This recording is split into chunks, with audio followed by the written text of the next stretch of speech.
How do you guys get found or find composing work for movies?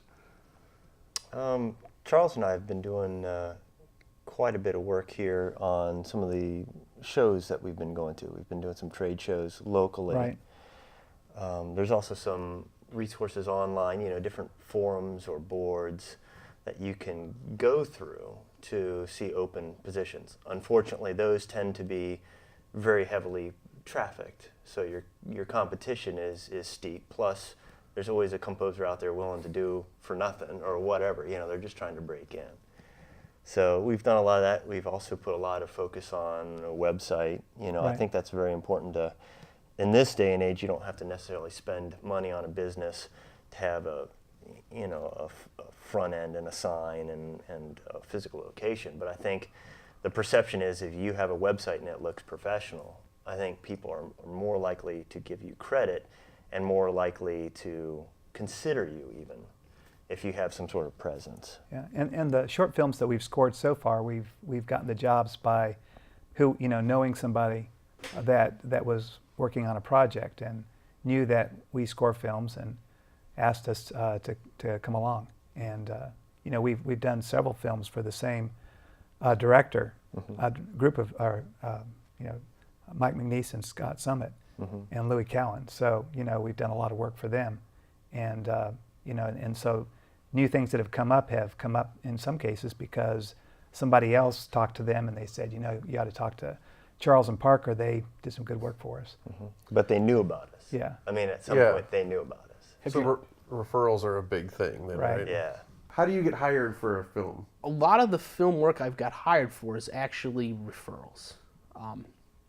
A lot of the other kind of work I get for games and stuff comes through my website because I pursue that more actively than what I do film. But I'm lucky to have worked with some great independent directors that continue to make films, and the people they make films with are now making films, and their cousins making a film, and their old college roommates making a film. And as you know, it just keeps, one person, and it just keeps growing and blossoming. And I've really been fortunate in that regard to have met people that are really eager to make films and also grab people that are really eager to make films.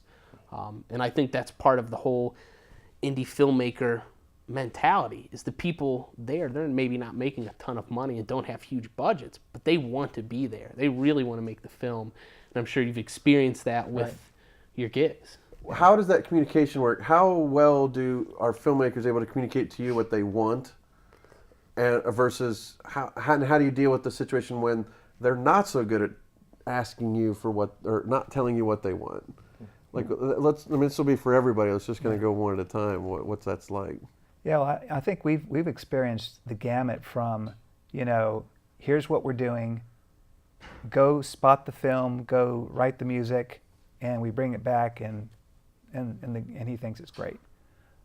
Everything from that to, this is what I want, and I want something very specific, and it's communicated in terms of emotion and director speak, which we then interpret and translate into musical terms. But and is it always spot on? No. Exactly? No. No, we'll get a director who maybe knows something about music or maybe not, but they'll communicate something to us. Hey, I really want this feel. I want this, kind of feel. And we'll go for it, and we'll even employ maybe a bit of a cliche just to kind of work in that angle to make sure that we really nailed where the angle.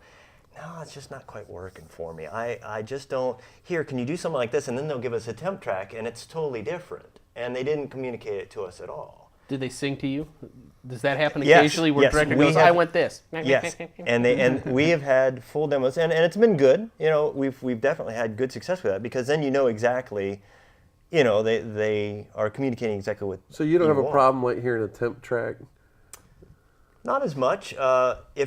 Especially if a director has a particular vision for their film and they really want to convey something, they usually know exactly what they want to hear. And we can come up with something that's wonderful, But if it's not in the director's vision, and it would work well in the film, but if it's not in their vision, it's not going to work on the team environment. You know, it's just not going to propel it forward like they want it to.